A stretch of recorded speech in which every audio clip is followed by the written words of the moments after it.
Silakan pada ketua kelas untuk memimpin doa. Mari teman-teman kita berdoa mulai. Rabbi zidni ilma warzuqni fahma. Amin ya rabbal alamin. Al-Qiyam. Assalamualaikum warahmatullahi wabarakatuh. Waalaikumsalam warahmatullahi wabarakatuh. Silakan duduk. Gimana anak-anak, apa kabar? Baik, alhamdulillah, luar biasa, Allahu Akbar. Alhamdulillah semuanya sehat ya. Ya. Terlebih dahulu mari kita tepuk semangat ya. Kalau saya kasih apa-apa nanti silakan tepuk semangat. Tepuk semangat. Ya. Tepuk semangat. Ya, bagus. Biar lebih semangat kita sudah kasih tepuk semangat ya. Dan untuk mengawali pelajaran hari ini, mari bersama-sama kita membaca lafaz basmalah. Bismillahirrahmanirrahim. Ya, untuk selanjutnya kita baca surat pendek dalam Al-Quran. Kita pilih surat Anas ya, bersama Wahid, Isnin, Salasa. Bismillah. Bismillahirrahmanirrahim. Qul a'udzu birabbin nas, malikin nas, ilahin nas, min syarril waswasil khannas, alladzi yuwaswisu fi sudurin nas, minal jinnati wan nas. Ya, untuk selanjutnya silakan dipersiapkan alat tulisnya, alat belajarnya silakan disiapkan terlebih dahulu. Silakan. Silakan disiapkan buku tulisnya. Ya, silakan ya, disiapkan semuanya ya. Bahan-bahan. Sudah siap semua? Terlebih dahulu Bapak akan absen dulu ya. Nanti siapa tahu ada yang tidak masuk ya. Kalau tidak masuk nanti kita bisa pastikan apakah sakit atau ada halangan yang lain ya. Saya akan panggil dulu ya. Yang pertama Aisyah Apriliana. Hadir Pak. Ya. Kemudian Anissa Jasya. Hadir Pak. Ya. Kemudian Dwi Anggara. Hadir, Pak. Hadir ya. Kemudian Dea Safitri. Hadir Pak. Ya. Kemudian Vicky Dwi Prasisko. Hadir, Pak. Setelah kemarin kita sudah mempelajari bacaan mat lain dan mat alif disukun di dalam surat Al-Kautsar dan surat Al-Maun ya. Masih ingat kemarin bahwa ya, jadi pelajaran kemarin itu harus diulang-ulang supaya yang sudah kalian pahami tidak lupa. Itu ya pelajaran yang sudah kita pelajari pada minggu lalu. Untuk selanjutnya kita akan memasuki materi baru hari ini, yaitu tentang isi kandungan dari surat Al-Maun. Ini masih berkaitan dengan pelajaran yang kemarin. Kemudian untuk tujuan pembelajaran, Pak, setelah menggunakan metode diskusi, siswa dapat menjelaskan bentuk tanggung jawab umat Islam kepada orang miskin dan anak yatim serta menjaga kewajiban sholat 5 waktu supaya dapat dijelaskan itu ya. Ini tujuan pembelajaran kita hari ini. Baik, untuk selanjutnya, nah ini di media pembelajaran kita sudah ada bacaan surat Al-Maun. Jadi mari bersama kita baca surat Al-Maun ini dengan terlebih dahulu membaca basmalah. Wahid, Isnin, Selasa. Bismillah. Bismillahirrahmanirrahim. Aro'aital ladzi yukadzibu biddin. Fala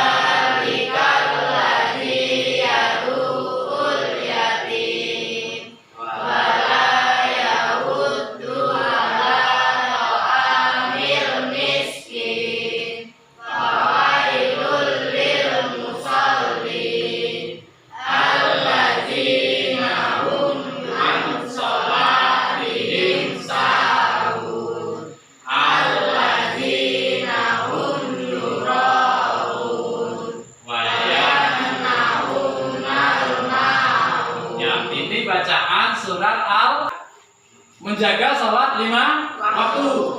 Bagaimana caranya kita menjaga sholat 5 waktu?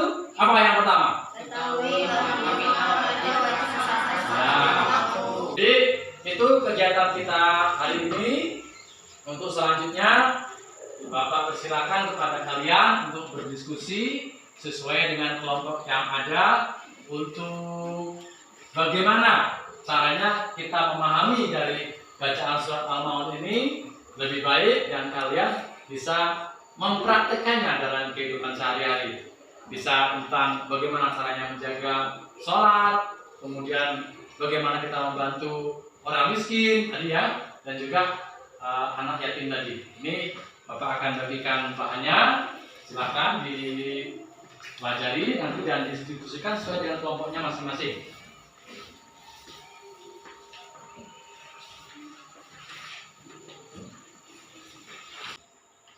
Nah, sudah cukup ya. Sekarang Bapak persilakan kepada perwakilan dari kelompok yang sudah dibentuk untuk menyampaikan hasil diskusinya. Silakan, siapa dulu yang menyampaikan? Ya, silakan.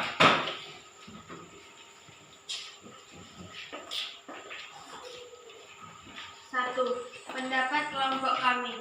Cara supaya kita tidak meninggalkan sholat adalah pahami manfaat sholat. Dari sisi psikologis, orang yang rajin sholat 5 waktu antara lain memiliki hati yang tentram, selalu ingat kepada Allah Subhanahu wa Ta'ala, terhindar dari pikiran keji dan mungkar, sabar dan bersyukur.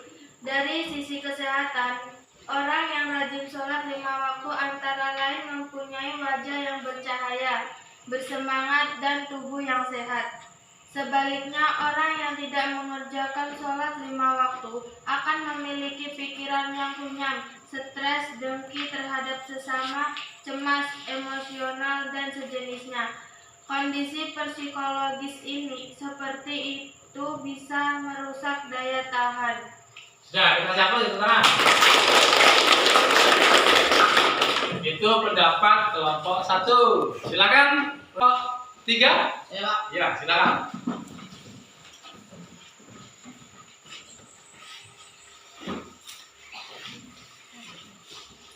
Tiga, pendapat kelompok kami. Cara supaya kita tidak meninggal sholat adalah lakukan secara bertahap agar menjadi kebiasaan.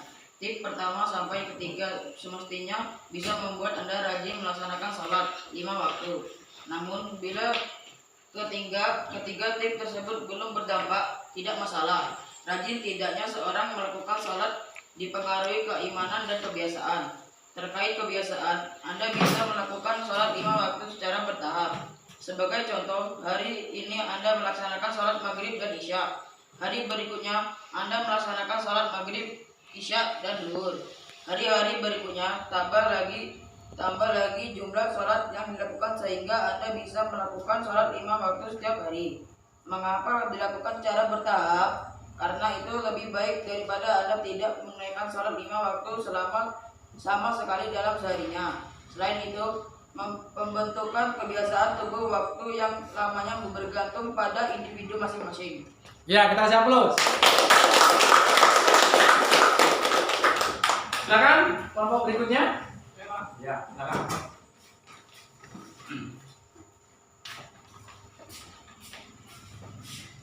Empat, pendapat kelompok kami.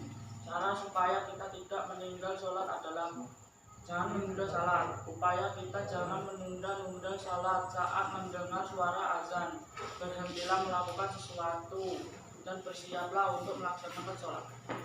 Jika ditunda-tunda, kita mungkin lupa karena kesibukan yang tidak ada habisnya. Selain itu, tidak ada jaminan kita masih hidup saat menunda-nunda salat tersebut. Akan lebih baik kalau kita memiliki upaya mengantisipasi menunda salat. Sebagai contoh, kita akan bepergian ke luar rumah jika sebentar lagi waktu salat tunda. Kepergian Anda salatlah terlebih dahulu, setelah itu baru bepergian. Contoh lain, jika kita memiliki pertemuan dengan teman atau rekan bisnis, aturlah pertemuan tersebut sehingga tidak bertabrakan dengan waktu salat. Kita utarakan alasan pengaturan pertemuan tersebut kepada teman dan rekan bisnis kita. Makna kami optimis mereka akan memahami alasan Anda. Ya, kita siap dulu. Baik, ya setelah kita mempelajari materi hari ini, juga setelah kita berdiskusi, kalian juga sudah menyampaikan hasil diskusinya. Pastinya masih ada yang belum jelas. Saya persilakan kepada siapa yang ingin bertanya. Ya, silakan. Apakah berteman dengan orang yang rajin sholat itu bisa menjaga sholat 5 waktu kita, Pak? Iya, pertanyaan yang bagus. Apakah berteman dengan orang yang rajin mengerjakan sholat itu bisa menyebabkan kita rajin sholat, Pak? Ya, silakan. Bagaimana? Iya bisa, karena kebiasaan teman itu seringkali mengaruhi orang yang sering berkumpul dengannya. Ya, bisa. Karena apa? Berteman dengan orang yang rajin sholat itu bisa menyebabkan kita juga rajin sholat. Silakan yang lain. Ya, bagaimana? Ya bisa, karena pengaruh lingkungan itu sangat besar. Maka carilah pergaulan dan lingkungan yang baik. Ya, itu ya Angel ya. Kalau kawan-kawan kamu bisa bahwa berteman dengan orang yang rajin sholat itu juga mempengaruhi kita juga rajin sholat. Bagaimana Angel? Saya cukup jelas? Ya, baik ya. Nah, itu selanjutnya setelah kita belajar, kita berdiskusi dan ada teman kalian yang mengajukan pertanyaan, tentunya kita akan simpulkan materi pelajaran kita hari ini dengan kesimpulan sebagai berikut bahwa isi kandungan surat Al-Ma'un itu yang pertama adalah mengajarkan kita untuk membantu anak yatim, orang miskin, dan menjaga sholat 5 waktu. Ini adalah kesimpulan dari pelajaran kita hari ini. Makanya setelah kita mempelajari isi kandungan dari surat Al-Ma'un, pelajaran yang kita dapatkan tentunya harus kita pahami dan kita laksanakan. Baik, untuk selanjutnya kita pada pertemuan minggu depan akan mempelajari materi baru yang berhubungan dengan ilmu tajwid juga, yaitu hukum mem, mati, dan tanwin, yang nantinya itu juga akan kita aplikasikan dalam surat-surat pendek yang ada di dalam Al-Quran, dimana itu banyak hal yang ingin kita pelajari lagi di materi tersebut.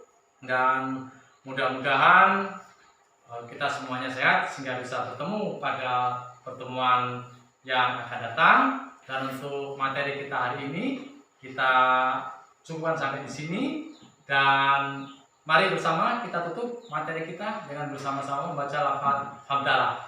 Alhamdulillahirabbil alamin. Pada ketua kelas silakan untuk memimpin doa. Mari teman-teman kita sebelum pulang kita berdoa mulai. Alhamdulillah.